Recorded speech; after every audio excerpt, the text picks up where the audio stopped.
Welcome to my channel Maxwell chemistry.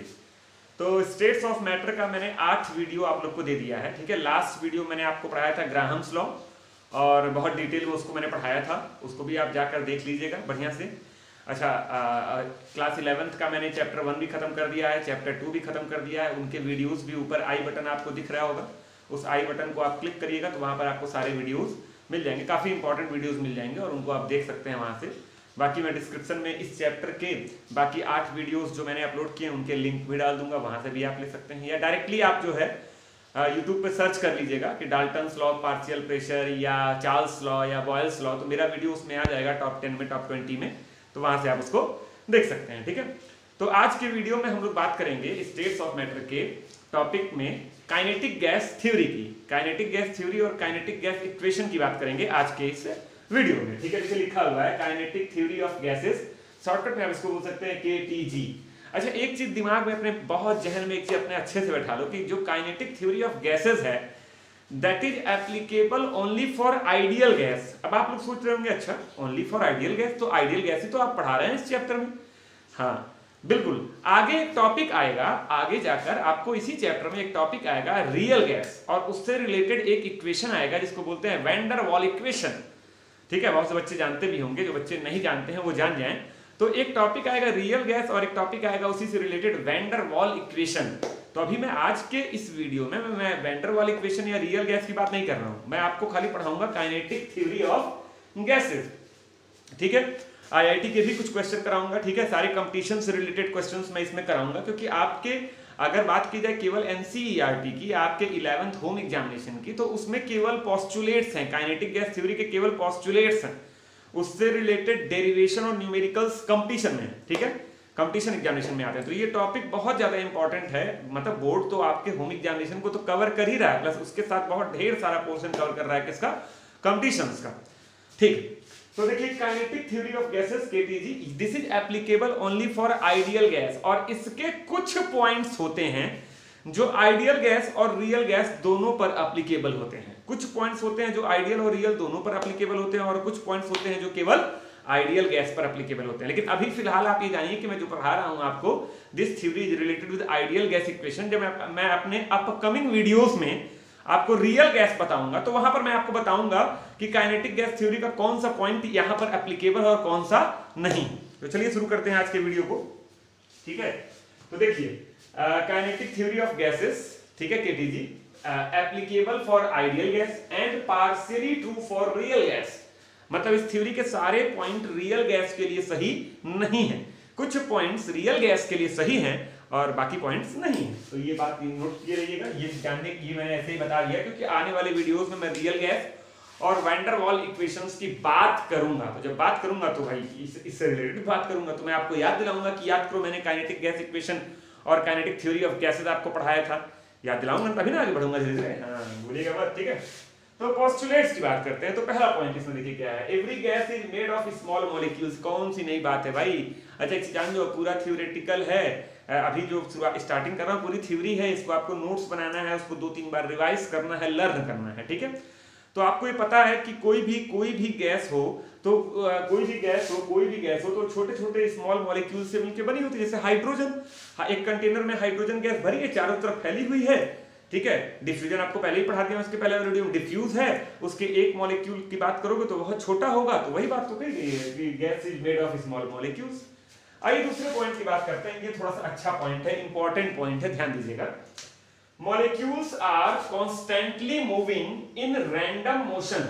Molecules क्या करते हैं, जिगजैग मोशन करते हैं, आप पढ़े भी होंगे Brownian motion, Robert brown Brownian motion के बारे में आप पढ़ा होगा। मॉलिक्यूल्स जिगजैग मोशन करते हैं गैस के मॉलिक्यूल्स। तो molecules are constantly moving in random motion along straight line. इसका मतलब क्या हुआ, मॉलिक्यूल्स ऐसे नहीं मूव करते हैं कि आप सोचो ऐसे ऐसे मूव करते हैं ना, ये तो कर्व है, देखो स्ट्रेट लाइन कहीं बनी रह रहा है, कर्व है। Molecules to and fro motion करते हैं, रैंडम मोशन करते हैं, लेकिन स्ट्रेट लाइन में करते हैं बच्चा। तो ये ध्यान रखना, कैसे करते हैं, स्ट्रेट लाइन में करते हैं। जैसे मैंने एक एग्जांपल लिया कि मान लो ये एक छोटा सा मॉलिक्यूल है, बहुत छोटा सा मॉलिक्यूल है, यहां तो आपको दिख रहा है बट एक्चुअली छोटा सा मॉलिक्यूल दिखता ही नहीं है। ये एक छोटा सा मॉलिक्यूल है और वो स्ट्रेट लाइन में मोशन कर रहा है और उसकी वेलोसिटी है u, ठीक है, बहुत ध्यान से समझिएगा। मैंने बताया कि बहुत डिटेल में मैं ये टॉपिक आपको पढ़ा रहा हूँ। ग्राहम्स लॉ भी बहुत डिटेल में पढ़ाया था। मतलब ये समझ लो जितना मैं आज के इस वीडियो में काइनेटिक थ्योरी ऑफ गैसेस में पढ़ा दूंगा आपको, इससे ज्यादा शायद आप अपने जीवन में न पढ़ें इस टॉपिक से रिलेटेड। तो बहुत ध्यान से पढ़िएगा, ठीक है। तो ये जो मॉलिक्यूल है ये स्ट्रेट लाइन में मोशन कर रहा है, यू वही तो लिखा हुआ है, molecules are constantly moving in random motion, किसी भी डायरेक्शन में अलोंग स्ट्रेट लाइंस। तो ये मूव कर रहा है। अच्छा, जब ये एक स्ट्रेट लाइन में मूव करेगा तो उसके तीन डायरेक्शन उसके डायरेक्शन होंगे, एक्सिस होंगे, फ्रेम ऑफ रेफरेंस होगा। तो मान लीजिए ये एक्सिस है एक्स, ये वाई और ये जेड, उस वेलोसिटी से रिलेटेड। तो देखो यहां पर क्या लिखा हुआ है, यू क्या लिखा, यू का मतलब क्या होता है बोलिए, वेलोसिटी। यू का मतलब क्या है, वेलोसिटी। अच्छा ये देखिए जो स्ट्रेट लाइन में मोशन कर रहा है ये कहीं भी जा सकता है, इसकी प्रोबेबिलिटी कहीं भी जाने की हो सकती है, या तो एक्स एक्सिस की ओर, या तो वाई की ओर, या तो जेड की ओर, इसीलिए तीन डायरेक्शन लिए गए हैं। अच्छा आप कई लोग करेंगे सर ये क्या लिख दिए, आप तो केमिस्ट्री के टीचर हैं और लिख दिए हैं पूरा वेक्टर पढ़ा दिए हैं। हाँ तो वेक्टर का थोड़ा सा इस्तेमाल है, तो मैं आपको यहाँ पे वेक्टर नहीं पढ़ा रहा हूँ, मैं केवल आपको डायरेक्ट बता दे रहा हूँ। अगर आपको वेक्टर आता होगा तो आप समझ जाएंगे। तो यू को आप लिख सकते हैं, यू को इन तीनों के रिस्पेक्ट में u x i cap plus you i j cap plus you z k cap. अच्छा याद रहे same probability in all the directions, मतलब वो एक स्ट्रेट लाइन में मूव करेगा लेकिन वो किसी भी डायरेक्शन में जा सकता है, एक्स डायरेक्शन में, वाई डायरेक्शन में और जेड डायरेक्शन में। मतलब अगर तुम इसका तुम वेक्टर, इसको वेक्टर के फॉर्म में रिप्रेजेंट करो, इस वेलोसिटी को वेक्टर के फॉर्म में रिप्रेजेंट करो तो तुम इसको ऐसे लिखोगे। अब आपको वेक्टर आना चाहिए, ठीक है, आप फिजिक्स वाले सर से पूछ लीजिएगा या वेक्टर जाके पढ़ लीजिएगा। अच्छा ये तो तीनों डायरेक्शन में जाने की इसकी प्रोबेबिलिटी क्या है, लगभग सेम है, मतलब सेम हो भी सकता है और नहीं भी सकता, लेकिन प्रोबेबिलिटी क्या है, सेम है। कि भाई हमको पता नहीं है, रैंडम तो किसी भी डायरेक्शन में जा सकता है, तो प्रोबेबिलिटी तीनों की सेम है, 1/3 1/3 1/3। तो भाई ये ux plus i x direction में जाने की, plus i cap plus u y direction में जाने की, j cap plus z direction में जाने की, k cap. Same probability in all directions, that is मतलब ये वैल्यू सेम हो जाएगी, ux plus uy plus uz। ये मैंने एक प्रोबेबिलिटी, एक शंका उत्पन्न किया, एक आशंका लगाया है कि ये होगा ux plus uy plus uz। अच्छा इसी चीज का आप वेक्टर पढ़े होंगे। अगर मैं इसका न्यूमेरिकल वैल्यू निकालना चाहूं तो मॉड ले लेते हैं। तो मॉड ऑफ u क्या हो जाएगा, इसका जब मॉड लोगे तो आपको पता होता है कि under root of x square plus y square plus z square, तो ux square plus uy square plus uz square, ठीक है। दोनों तरफ का स्क्वायर कर दिए तो u का हो गया u स्क्वायर और यहाँ अंडर रूट हट गया ux square plus uy square plus uz square. अच्छा प्रोबेबिलिटी तीनों की क्या है, तीनों डायरेक्शन में क्या है, सेम है, मतलब ये इसके बराबर है और ये इसके बराबर है, सब आपस में बराबर है। तो ux स्क्वायर और इसकी जगह लिख सकते हो ux स्क्वायर, इसकी जगह भी ux स्क्वायर, तो u स्क्वायर इक्वल टू हो गया 3ux स्क्वायर। ये 3 पॉइंट याद रखना, ये थोड़ा फिजिक्स से रिलेटेड है, फिर भी याद रखना आगे काम आएगा, याद रखना आगे काम आएगा, ठीक है ना बच्चों। तो इसको बढ़िया से याद रखिएगा, ये 3 पॉइंट को, ये आपको आगे काम आने वाला है। अगर केमिस्ट्री में आपसे बोले कि right the postulates of kinetic theory of gases, तो आप केवल ये पॉइंट लिखेंगे और ये पॉइंट लिख देंगे, स्ट्रेट लाइन पर रुक जाएंगे, ये समझाने की आपको जरूरत नहीं। लेकिन अगर आपको कंपटीशन पॉइंट ऑफ व्यू सोचना है, आईआईटी में आने वाले न्यूमेरिकल्स के बारे में सोचना है, ठीक है, तो आपको ये पॉइंट्स भी पता होने चाहिए कि अगर कोई पार्टिकल, छोटा सा पार्टिकल वो स्ट्रेट लाइन में मोशन कर रहा है तो उसके तीनों डायरेक्शन में जाने की प्रोबेबिलिटी है, एक्स में, वाई में और जेड में। तो एक्स के रिस्पेक्ट में u x i cap, y के रिस्पेक्ट में यू आई जे कैप और जेड के रिस्पेक्ट में यू जेड के कैप, और इन तीनों को जोड़ देंगे तो वही आपका रिजल्टेंट क्या होगा, यू होगा। फिर यहाँ से हम उसकी न्यूमेरिकल वैल्यू निकाल दिए हैं और तीनों की डायरेक्शन में जाने की प्रोबेबिलिटी क्या थी, सेम थी, ठीक है। तो वहां पर मैंने तीनों जब सेम कर दिया तो 3ux स्क्वायर हो गया u स्क्वायर की वैल्यू। तो ये 2 पॉइंट को बढ़िया से आप नोट कर लिए, फिर आगे हम बढ़ते हैं। अच्छा याद रखिएगा ये दोनों के दोनों पॉइंट्स नोट कर लिए, फिर आगे बताते हैं। देखिए अगले पॉइंट्स की बात करते हैं, ठीक है। तो आपका देखिए तीसरा पॉइंट क्या है, molecules of same gas are identical. मतलब अगर तुम हाइड्रोजन गैस एक कंटेनर में ले लो तो उसमें कई मॉलिक्यूल होंगे, 10, 20, 25, 50 कई मॉलिक्यूल होंगे, लेकिन है हाइड्रोजन गैस ही, तो सारे मॉलिक्यूल्स का मास क्या होगा, सेम होगा। भाई एक हाइड्रोजन गैस के मॉलिक्यूल का मास होता है 2u 2amu या 2u, तो दूसरे का भी क्या होगा 2u। ऐसा कभी पढ़े हो क्या कि 2 हाइड्रोजन मॉलिक्यूल हो, एक का मॉलिक्यूल मास हो 2u और एक का हो 4u, नहीं ना। तो मास में सेम होगा, वॉल्यूम में सेम होगा, साइज में सेम होगा, तो वही पॉइंट लिखा हुआ है कि मॉलिक्यूल्स ऑफ सेम गैस, अगर एक ही गैस है, are identical in all respect, या मास भी सेम होगा, शेप भी सेम होगा और साइज भी सेम होगा, तो कोई नई बात नहीं है। अच्छा, ये आपका तीसरा पॉइंट है। जो भी पॉइंट्स मैं अभी आपको बता रहा हूं, ये पॉइंट्स आइडियल गैस और रियल गैस दोनों के लिए एप्लीकेबल है। अब तक जो कुछ भी इस चैप्टर में हम लोग पढ़े हैं, सब क्या पढ़े हैं? Ideal gas. आगे आने वाले वीडियोस में आप रियल गैस पढ़ेंगे, लेकिन वो रियल गैस कनेक्टेड होता है कहीं ना कहीं काइनेटिक गैस थ्योरी से। या तो इसको सपोर्ट करता है कुछ पॉइंट्स में, या तो इसको वायलेट करता है तो कुछ पॉइंट्स में।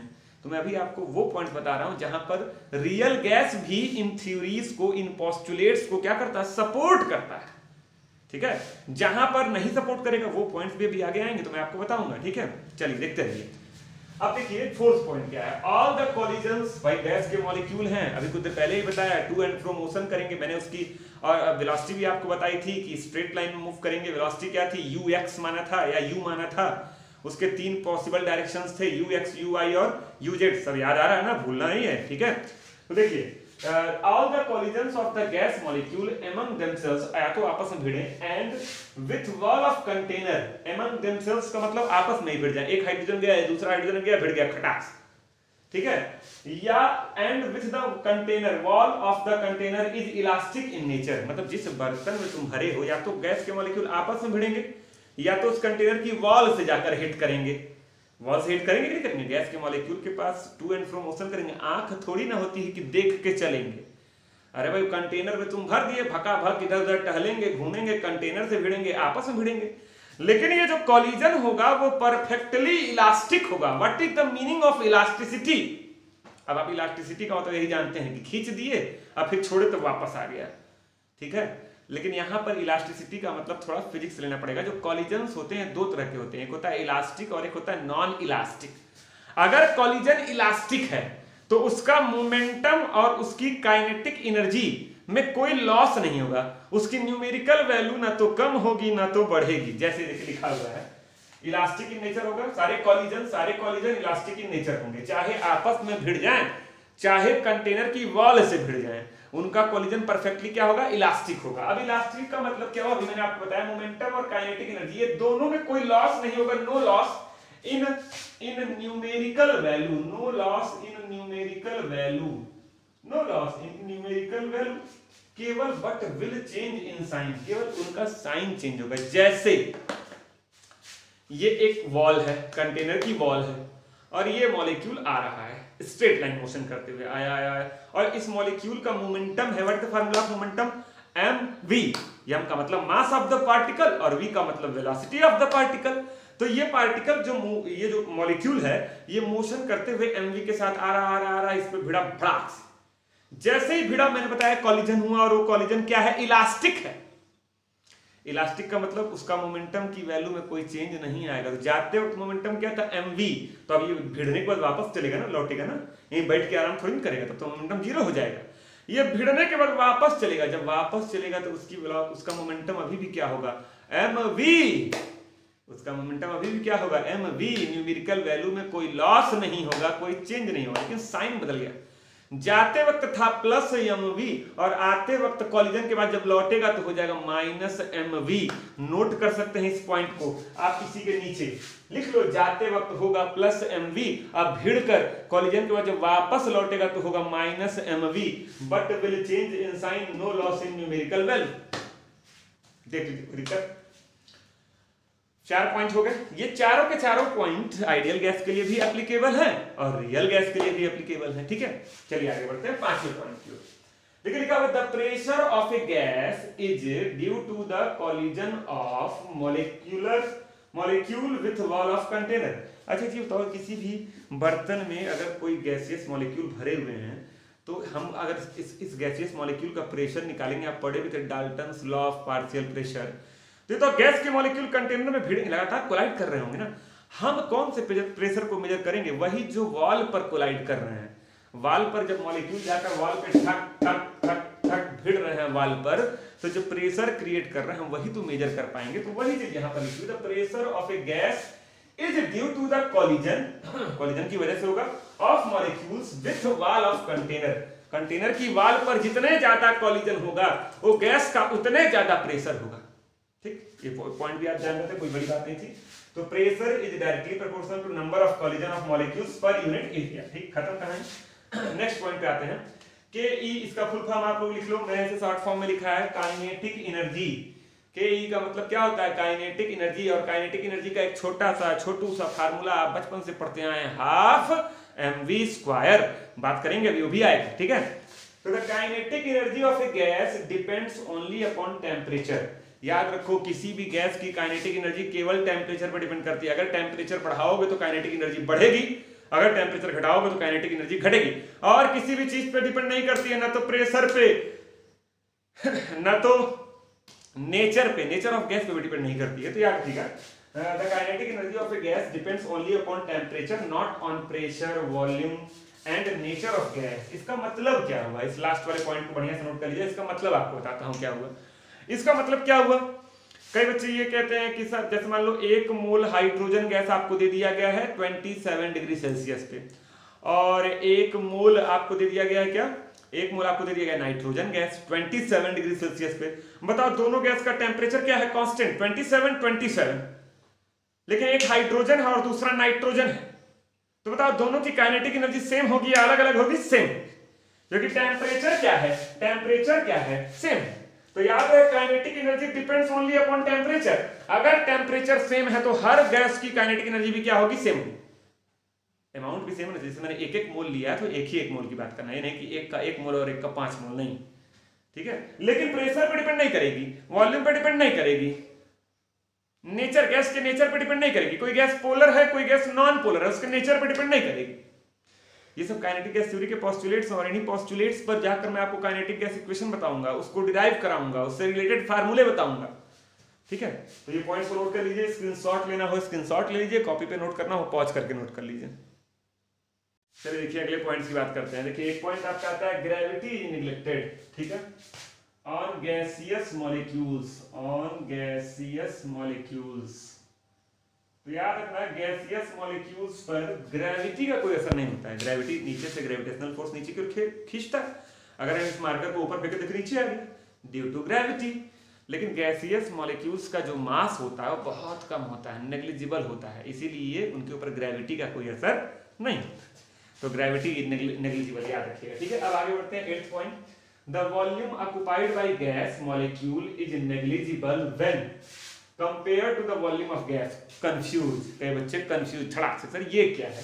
देखो यहाँ पर लिखा है volume occupied by gas molecule, और यहाँ पर लिखा है वॉल्यूम ऑफ गैस। कई लोग कहते हैं दोनों एक ही चीज, या तो है दोनों एक ही चीज तो है, आइडियल गैस में दोनों एक ही चीज है। अब ये जो वाला जो पॉइंट है, अब तक जितने पॉइंट 7 पॉइंट मैंने आपको पढ़ाए वो आइडियल के लिए भी सही थे और रियल गैस के लिए भी सही हैं, लेकिन ये जो 8वां पॉइंट मैं आपको बता रहा हूं, ये आइडियल गैस के लिए, इस बात को तो आप सच मानिएगा, लेकिन रियल गैस के लिए ये बात सही नहीं। अब बात आई कैसे, जैसे मान लो एक आप लोग गैस के बारे में आप पढ़े होंगे कि गैस के मान लो एक कंटेनर है, ठीक है, और यहाँ पर एक कंटेनर है, ठीक है। अच्छा, तो गैस के बारे में आप पढ़े होंगे, गैस डिफ्यूज करती है। इसी कमरे में अगर मैं ढक्कन खोल दूं, किसी बर्तन में गैस भरा हुआ, ढक्कन खोल दूं, पूरे कमरे में फैल जाएगा। तो ये बताओ वॉल्यूम ऑफ गैस क्या होता है। एक्चुअली वॉल्यूम ऑफ गैस होता है वॉल्यूम ऑफ कंटेनर के बराबर। जिस कंटेनर में आप गैस को भर के रखे हैं उस कंटेनर के वॉल्यूम को ही आप बोलते हैं वॉल्यूम ऑफ गैस। याद करो, आइडियल गैस इक्वेशन में तुम न्यूमेरिकल लगाते थे तो बोला जाता था कि 5 litre of gas is hydrogen gas is filled in 5 litre container. तो हम PV is equal to nRT में वी की जगह क्या रखते थे, 5 लीटर। वो तो कंटेनर का वॉल्यूम था और उसमें हाइड्रोजन भरा था, क्योंकि आप बचपन से पढ़ते आए, गैस पूरे कंटेनर को क्या कर देती है, भर देती है। तो मान लो यहां पर जब तुम भरोगे तो गैस के मॉलिक्यूल ऐसे टू एंड फ्रो दूर दूर दूर दूर बिखरे हुए होंगे, लेकिन बीच में काफी जगह होगा ना, इंटरमॉलिक्यूलर स्पेस बहुत ज्यादा होगा। लेकिन अगर मैं सारी गैस को एक कोने में खोपचे में ले आके पैक कर दूं, ये देखिए एक कोने में लाके सारे गैस को पैक कर दूं, ऐसे छोटे पे लाके ऐसे पैक कर दिया जाए कोने में, तो गैस का एक्चुअल वॉल्यूम तो यही है, नहीं समझे। और लेकिन गैस का आइडियल वॉल्यूम ये है, तो ये आइडियल वॉल्यूम है वी आइडियल, वी आइडियल, और ये रियल वॉल्यूम है वी रियल। ये क्या है, वॉल्यूम ऑफ गैस है, देखना वही फर्क बता रहा हूं आपको, वॉल्यूम ऑफ गैस है। और ये क्या है, volume occupied by gas molecule है, volume occupied by gas molecule है। स्पेलिंग थोड़ी गलत हो सकती है, ऑक्युपाइड बाय गैस मॉलिक्यूल है। तो ये डिफरेंस समझ में आया। तो याद रहे जो 8वां पॉइंट है very important, the volume occupied by gas molecule is negligible when compare to volume of gas. अगर पूरे वॉल्यूम ऑफ गैस के रीजन में इसके कंपैरिजन में इसकी बात करो तो ये बहुत कम है, नेग्लिजिबल है। ये है रियल वॉल्यूम और ये है आपका आइडियल वॉल्यूम। आप न्यूमेरिकल ये मानकर लगाते थे, हम PV = nRT में पढ़ते थे V = volume of gas, but actually वो V क्या था, वॉल्यूम ऑफ कंटेनर, जिस कंटेनर में गैस भरा है। अभी इसी पे कॉन्सेप्ट आएंगे, अगले 2-3 वीडियो सब इसी कॉन्सेप्ट पे चलेंगे, ठीक है। तो इसको नोट करिए, ठीक है। इसी एक लाइन को और भी नोट कर लीजिए, actual volume of gas is almost negligible, यहीं से निकल के आया। एक्चुअल वॉल्यूम ये है और ये आइडियल वॉल्यूम है। एक्चुअल वॉल्यूम को ही रियल वॉल्यूम बोलते हैं। अच्छा एक पॉइंट देखिए और आपका 9वां point, force of attraction. Force of attraction, force of attraction between the molecules, between the molecules is negligible. ये कौन कहता है, मैं ही कह रहा हूं, नेग्लिजिबल। ये कौन कहता है, ये कहता है आपका काइनेटिक थ्योरी ऑफ गैसेस कि force of attraction between the molecules is negligible. बचपन से हम पढ़ते आए हैं हर दो मॉलिक्यूल के बीच में फोर्स ऑफ अट्रैक्शन होता है। आप न्यूटन का ग्रेविटेशन लॉ भी पढ़े होंगे, ब्रह्मांड का हर दो पार्टिकल एक दूसरे को अपनी ओर अट्रैक्ट करता है। लेकिन ये थ्योरी क्या कहती है कि गैस के दो मॉलिक्यूल के बीच में फोर्स ऑफ अट्रैक्शन होता ही नहीं है। तो ये थ्योरी काइनेटिक थ्योरी कहती है ऐसा। आइडियल जब आप मानते हैं तो याद रखना ये पॉइंट, ये देखिए मैं इसको घेर दे रहा हूं, यहां से लगाए ऊपर वाला नहीं, यहां से लगाए यहां तक, ये पॉइंट्स, दीज पॉइंट्स, ये देखो ये 7, 8वां और 9वां, 8वां और 9वां, these points are applicable, these points are applicable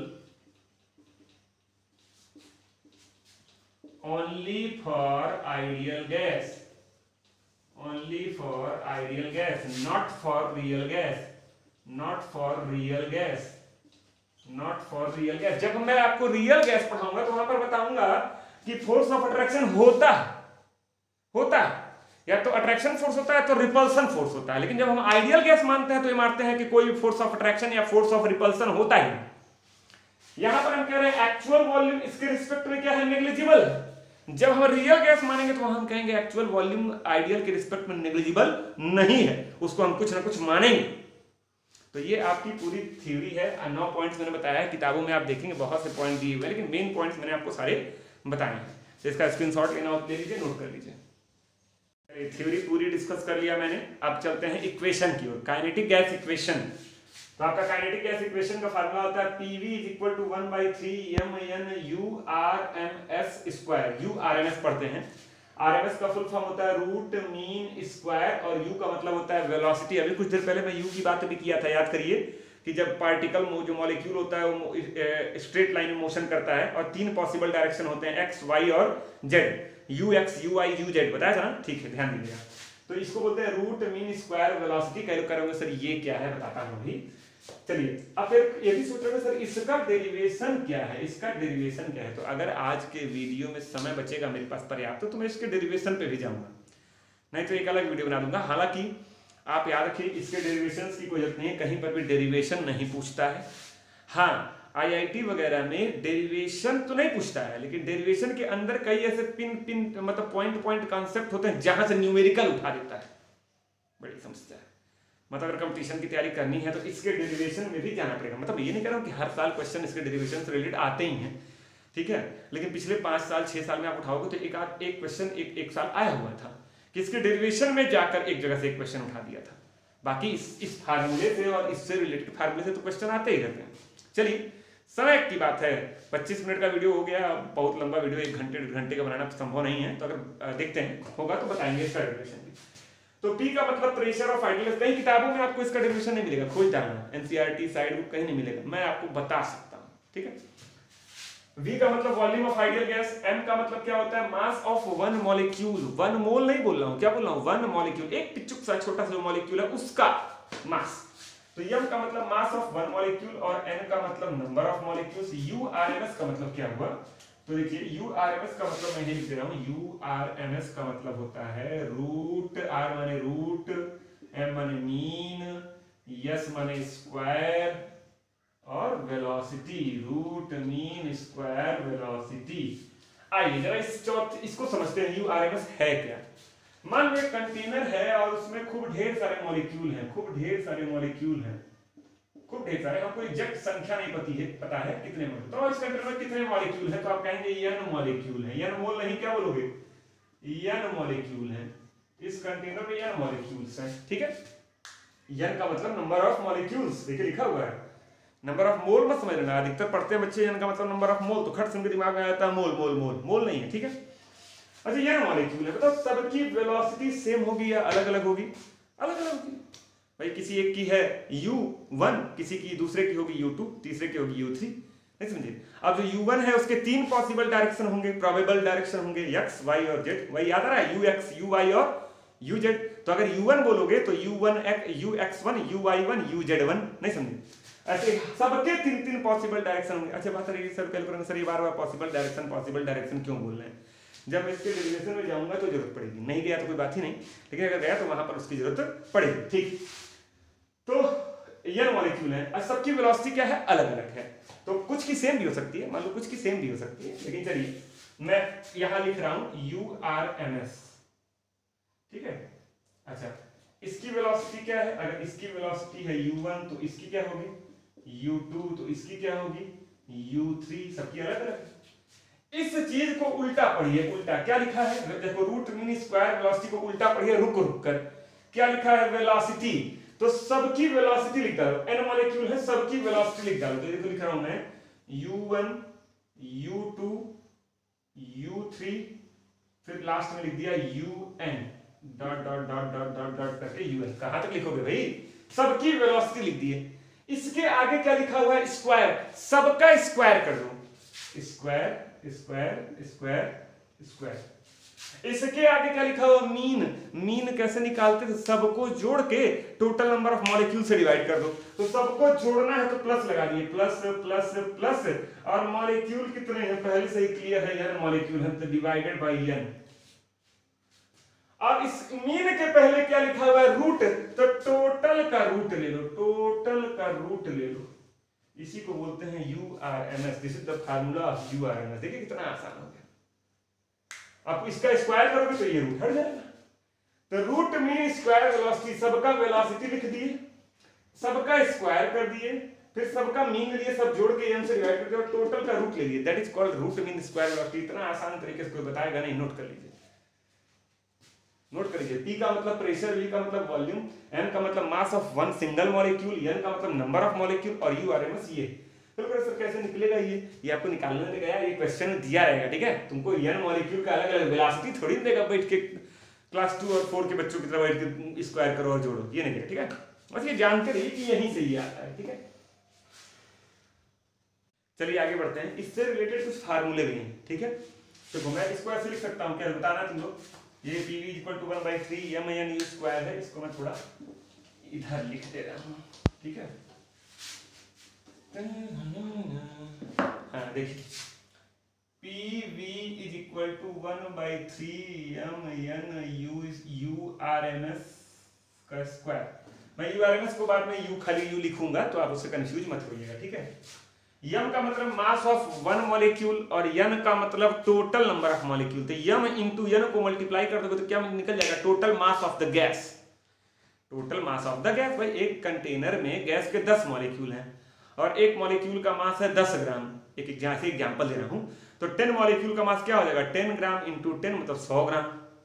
तो टोटल मास निकल गया ना गैस का। तो m का मतलब mass of one molecule, n का मतलब नंबर ऑफ मॉलिक्यूल, मोल नहीं नंबर ऑफ मॉलिक्यूल। तो देखिए PV = 1/3 capital M U square. RMS नहीं लिख रहा हूं, वो लास्ट में समझ लेना। ये हो गया, जहां पर वेयर m बराबर क्या होगा, m इंटू n। आप इसको ऐसे भी कह सकते हैं, फॉर 1 मोल, मतलब 1 मोल के लिए 1 मोल का मास कितना होता है, मॉलिक्यूलर मास के बराबर होता है।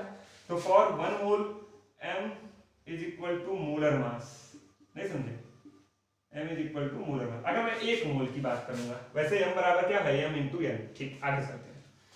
इस फार्मूले में मैं 2 से राइट हैंड साइड में 2 नंबर से ऊपर और नीचे मल्टीप्लाई कर रहा हूं, ऊपर भी 2 से और नीचे भी 2 से मल्टीप्लाई। देखिए क्या हो गया, PV इज इक्वल टू 2 से ऊपर मल्टीप्लाई तो ये हो गया 2/3 और नीचे मल्टीप्लाई तो 1/2 mu², ठीक है। u मतलब वही u RMS, बार बार लिखने जाऊं।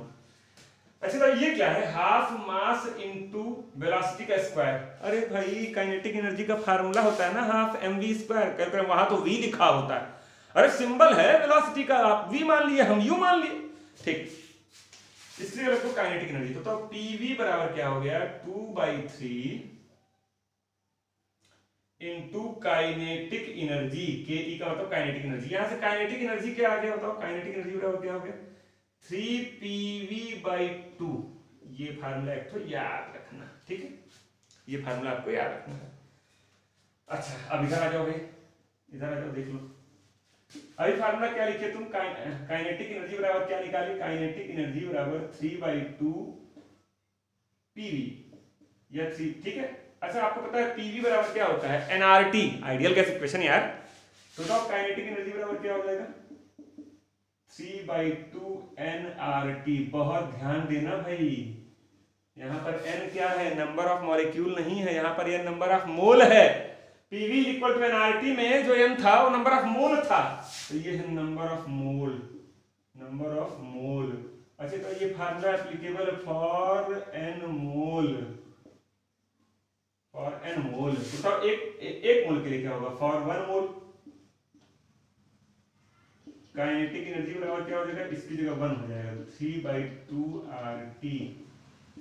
तो ये फार्मूला याद रखना, दिस इज फॉर 1 मोल, एक मोल के लिए है। फिर से देख लो कोई दिक्कत है, m इंटू n को कैपिटल M लिखिए, 2 से ऊपर मल्टीप्लाई नीचे मल्टीप्लाई तो हाफ mv² को काइनेटिक एनर्जी लिख दिए, काइनेटिक एनर्जी 3/PV/2 आ गया, PV बराबर nRT होता है, रख दिए। तो काइनेटिक एनर्जी अगर मोल का निकालना होगा n मोल का तो ये फार्मूला लगा दोगे, एक मोल का निकालना है तो 3/2 RT। R की वैल्यू आपको पता है, T माने होता है temperature, PV equal to nRT वाला ही है, जिस पे ऑलरेडी 2 वीडियो दे चुका हूं, न्यूमेरिकल भी लगवा चुका हूं, ठीक। अच्छा एक चीज बताओ, अगर कोई तुमसे बोले एक मॉलिक्यूल, ये तो ये कितने के लिए है, एक मोल के लिए, एक मोल के लिए, और एक मोल में कितने मॉलिक्यूल होते हैं, आवागाड्रो नंबर के बराबर 6.022 इंटू 10 टू द पावर 23। तो अगर मैं कहूं कि काइनेटिक एनर्जी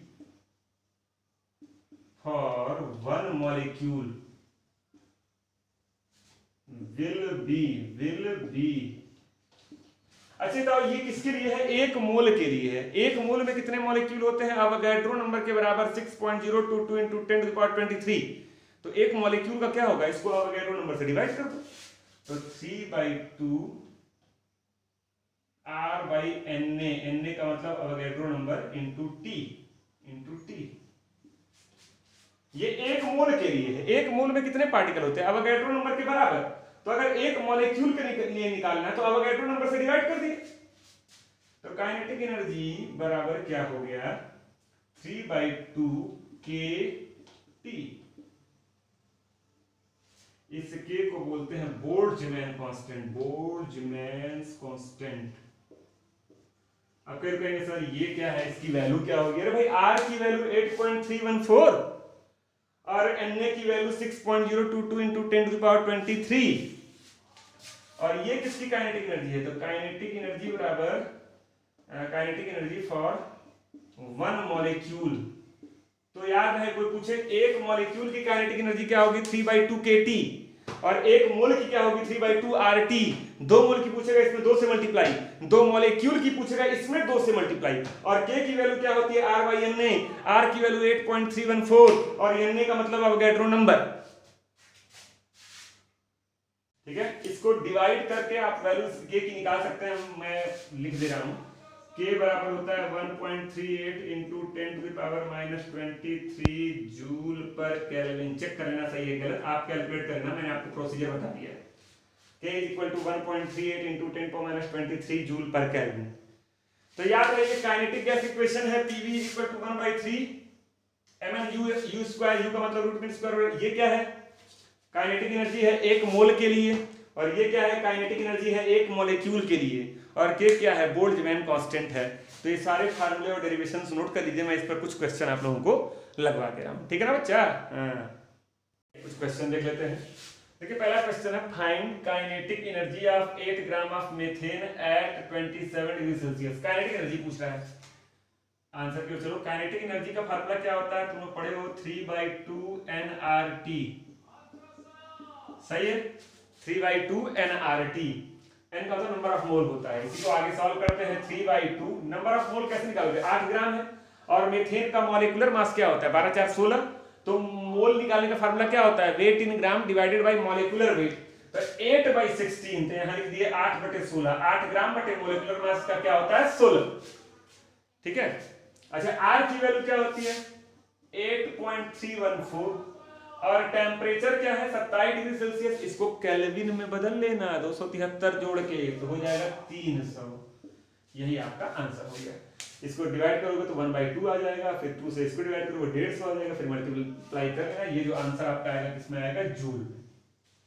करो, कितना आसान क्वेश्चन था। ठीक है, बस आप काइनेटिक एनर्जी पूछा, दो ही फार्मूला पढ़े, मोल के लिए ये है, मॉलिक्यूल के लिए अलग है, केटी हो जाता है। आइए find kinetic energy of one molecule. एक ही मॉलिक्यूल का पूछा है तो फार्मूला लिख लो, काइनेटिक एनर्जी बराबर 3/2 kT। ये एक मॉलिक्यूल का है। अगर बोलता है दो मॉलिक्यूल का तो इंटू 2, 3 मॉलिक्यूल का इंटू 3। एक ही का पूछा है तो ये लिख दिया। अब k की वैल्यू मेरे ख्याल से पता है आपको, 1.38 इंटू 10⁻⁻23।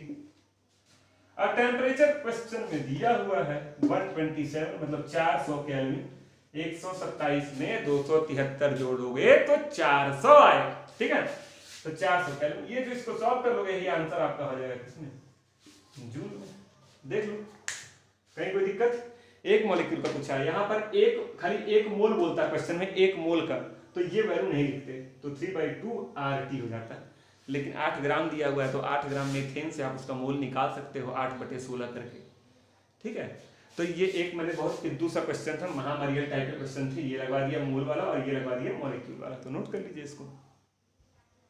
चलिए देखिए क्वेश्चन और, find the change in kinetic. Change पूछ रहा है, change in kinetic energy of 1 mole of ideal gas. एक ही मोल के लिए पूछा है तो n वाला फार्मूला नहीं लगाएंगे। ठीक है, ideal gas when temperature changes by 50 degree Celsius. मतलब अगर टेम्परेचर पहले T था तो बाद में क्या होगा T + 50 डिग्री सेल्सियस। कई बच्चे सोचेंगे सर हाँ बाद में T + 50 डिग्री सेल्सियस, मतलब यही तो होगा, कोई एक टेम्परेचर कम होगा और कोई एक उससे 50 ज्यादा होगा। चेंज का मतलब यही तो होता है। अगर T - 50 कर दीजिए, हम कम वाले को ही T माने हैं तो ज्यादा वाला क्या होगा T + 50 होगा। ठीक, चल क्वेश्चन लगाते हैं। आइए, ये तो काइनेटिक एनर्जी निकाल दो इनिशियल का। इनिशियल का क्या होता है 3/2 RT, T इनिशियल टेम्परेचर। ठीक, अच्छा तो काइनेटिक एनर्जी फाइनल क्या होगा 3/2 RT + 50। नहीं समझे? अच्छा क्या करें सर 50 डिग्री सेल्सियस दिया, केल्विन में बदल लीजिए। जब डिफरेंस की बात होती है तो आपके दोनों टेम्परेचर को केल्विन में बदल के डिफरेंस निकालो तो भी 50 आएगा, और दोनों को डिग्री सेल्सियस में बदल के निकालोगे तो भी क्या आएगा 50 आएगा। तो T + 50। अब हमको क्या निकालना है, चेंज, डिफरेंस। तो हम इसमें से करके माइनस करते हैं तो डेल्टा KE, डेल्टा में change in kinetic energy, final minus initial. तो दो जब इसमें से ये घटाओगे तो 3/2 R दोनों में कॉमन है। देख लो नीचे वाले से ऊपर वाला घटा रहे हैं, 3/2 R बाहर ले लिए। यहाँ क्या बचेगा T + 50, यहाँ क्या बचेगा खाली T से T उड़ गया, क्या बचा 3/2 R की वैल्यू क्या होगी 8.314 और इंटू 50, ये ब्रैकेट वाला इसमें इंटू हो जाएगा, इंटू 50 और इसको 2 से काटोगे 25 बार, फिर सिंपली सॉल्व कर लोगे, जो भी आंसर आएगा किसमें आएगा तुम्हारा जूल। तो देख रहे होंगे बड़े आराम से आपसे क्वेश्चन लग जा रहे हैं। ठीक है, तो आज का वीडियो लगभग 40-42 मिनट का हो गया है। तो डेरिवेशन पे जब मैं जाऊंगा काइनेटिक गैस इक्वेशन के PV = 1/3 mn², फिर मैं क्लियर कर दे रहा हूँ। इसका डेरिवेशन इंपॉर्टेंट नहीं है, लेकिन डेरिवेशन के अंदर से एक आध बार IIT में क्वेश्चन पूछा है। ठीक है, तो अगर मौका मिलेगा, मौका क्या मिलेगा, अगले वीडियो में आपका लगभग 20 से 25 मिनट का होगा, तो उसमें मैं आपको काइनेटिक गैस इक्वेशन का डेरिवेशन भी आपको दिखा दूंगा और उससे रिलेटेड जो IIT वाला क्वेश्चन आया था वो भी आपको लगवा दूंगा। तो आज के वीडियो में इतना ही। को लास्ट वीडियो मैंने ग्राहम्स लॉ पढ़ाया था। ठीक है। अभी जब वीडियो एंड होगा तो आपको स्क्रीन पे 2 ऐसे वीडियोस बन के आएंगे, उन दोनों को भी आप देख लीजिएगा, बहुत बढ़िया वीडियोस हैं। मैथ के ट्रिक्स से रिलेटेड बनाया गया वीडियो है, ठीक है। और ऊपर आई बटन आपको दिख रहा होगा, उस आई बटन को आप दबा देंगे तो उसमें आपको इस चैप्टर के वीडियोस मिल जाएंगे और ये क्लास 11th के अदर चैप्टर्स के वीडियोस भी आपको मिल जाएंगे, ठीक है। तो आज के लिए इतना ही। Thank you. चैनल को सब्सक्राइब कर दीजिएगा जरूर से, ठीक है। Thank you.